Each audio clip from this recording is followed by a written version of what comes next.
The fly you see in the vise has a damsel pattern. So, without further ado, let's get into it.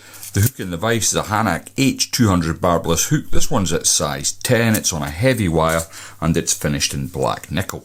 Now, the thread I'm going to be using today is A3. It's from Troutline. This is a sumo thread, GSP, and as you can see, it's a bright sort of orangey reddy colour.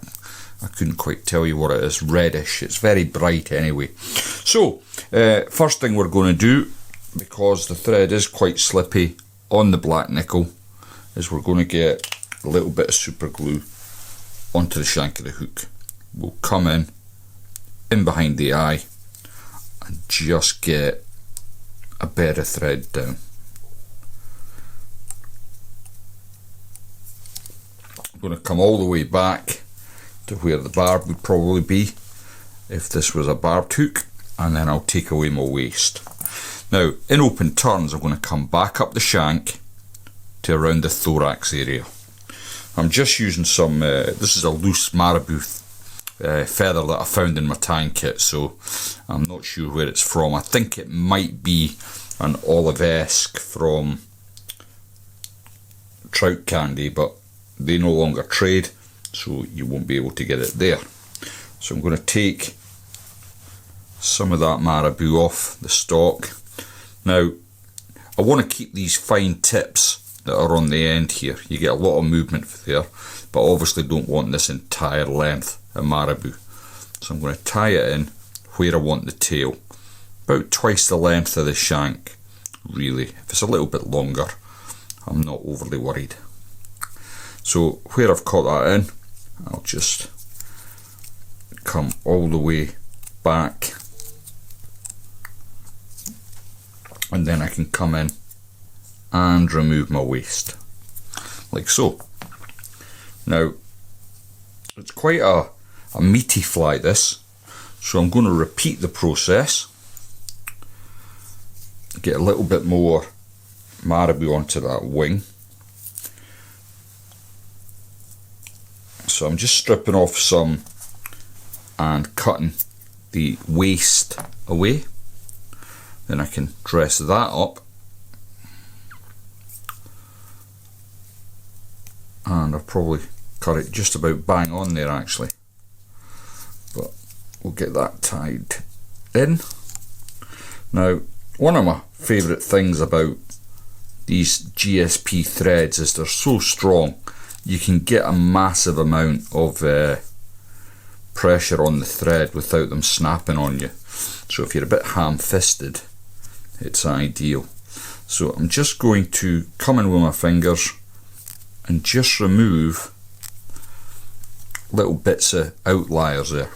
I'm going to take my thumb and forefinger, damp it down, just keep that tail out of the way. Now the tail is long, and with the long tails, there's a chance that you might get some tail nipping, especially if you're in these small still waters that see a lot of pressure. Now the damsel fly, I think arguably it's the most popular fly in the UK still water scene, and they're probably going to have seen lots of different varieties of damsels. That's why I like to have lots of different styles, simply to show them something a little different. So I'm going to add some runners to this, and I'm using some Simplify Crinkle Flash, and it's bright green. So I've got 2 strands, and I'm going to catch it in on my side first of all.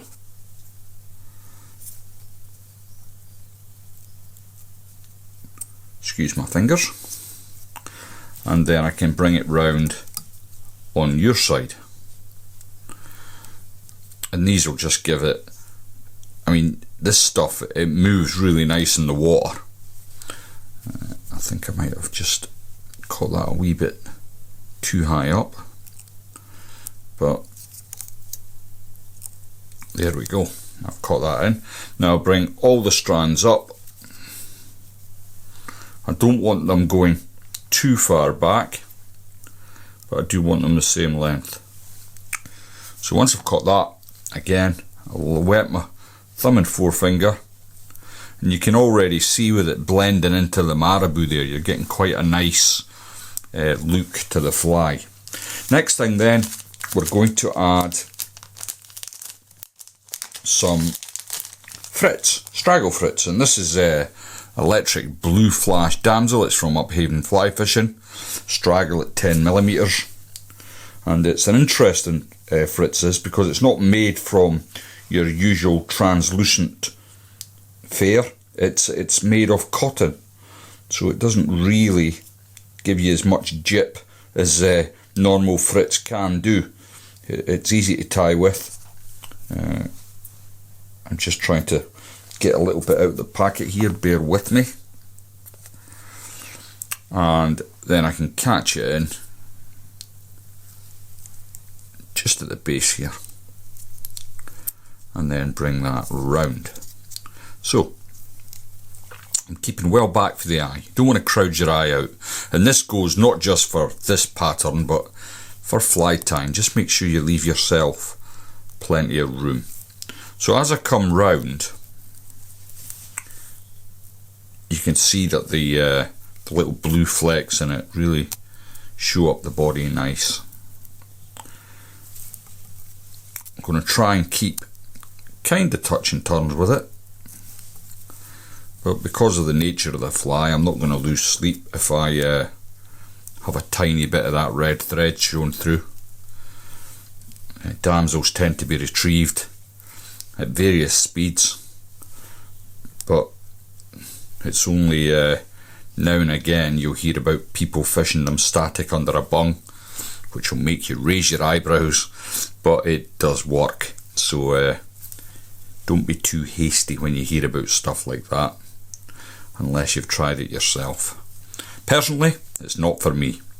I've not tried fishing damsel under their bung, and I do not intend to do so anytime soon, but people I know have done it to great effect. It does put fish in the net. So I've just caught that in. I'm going to now take away the excess, and there's probably enough there for another fly. Now before I do anything else, I'm just going to get everything slicked back and tidy up the fritz at the front. Now I've come quite far back there, and the reason for that is that I'm going to add a front hackle. Now before I do so, I'm going to come in with my brush and just encourage the fibres to go back. There we go. That's looking not too bad. Now the next thing then, I'm going to use a favourite of mine, English partridge. This is from Troutline. It really is good quality stuff, and the first thing I'm going to do is locate my hackle pliers, because what I want to do is just catch the tip, and then I'm going to create a Christmas tree just off camera here. I'm just slicking back the feathers. I will show you once I've done it, but I've created a little Christmas tree from my English partridge hackle. And the next thing I want to do is just take away the bulk of that and leave a little handle to tie in. So bring that over. I think I've caught that. It's hard to see with a light right in my coupon, but I think it's caught it in. So next thing, we're going to come in and we'll bring our hackle round. Now if you've followed the channel for, I don't know when I first did a damsel pattern, I think it was it would have been Ronnie's damsel, which is my all-time favourite, and if you've not seen that, I do suggest that you check that video out, Ronnie's damsel. I've just pulled my hackle pliers away there. It's one of my all-time favourites. It's just so effective. Definitely worth checking out. Sorry, excuse me, I'm just concentrating on getting this hackle right around the front of the fly. I'm content that's where I want it to be. Just going to bring my thread over the hackle, make sure I've trapped that in, Thread seems to be engrossed in the hackle fibres. Now I'm going to take away my hackle pliers to make it a little easier for me, and then I'm going to slick back all the feathers. Now I know what you're thinking, Lindsay, you've not left enough room to create a head, but I certainly have. And the reason I've got it this far forward is that I want the hackle to sit flush back against my fritz. So I'm going to risk trying to helicopter this away, and then I'll just slick everything back, and I can come in with my thread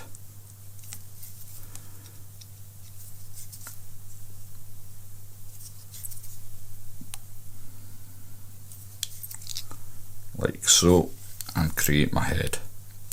Now when I was conceiving this fly, if you like, I did think about putting an orange bead on the front, because I thought, oh, that'd work really well. But what I like about this is that if I nip the tail in a bit further, it can be legal for competition use, which is always at the back of my mind. Can I use it in competition? So obviously the size it's at the moment, the answer's no. But if I wanted to tie some more and just curtail the length of the tail, it would be able to be fished in competition. Now, how would I fish this fly? I think I would fish it always on the point. I don't think I've ever fished a damsel fly on a dropper. I've always fished it on the point. And the reason for that is I think that's where you get the benefit of the big long tail. You get that movement which trout find so enticing. I'll just cure the head off. I'd probably have a couple of flies up from it, of course, maybe even 3 on a dropper, a couple of dial backs, maybe a couple of crunchers, and inevitably, if I was comp fishing, there would be an orange blob on the top dropper, and I would fish it on a floater right down to probably a fast glass DI5, maybe, depending on where the fish are in the water column. So there we go. I hope you've enjoyed that one, and I'll see you all in the next one.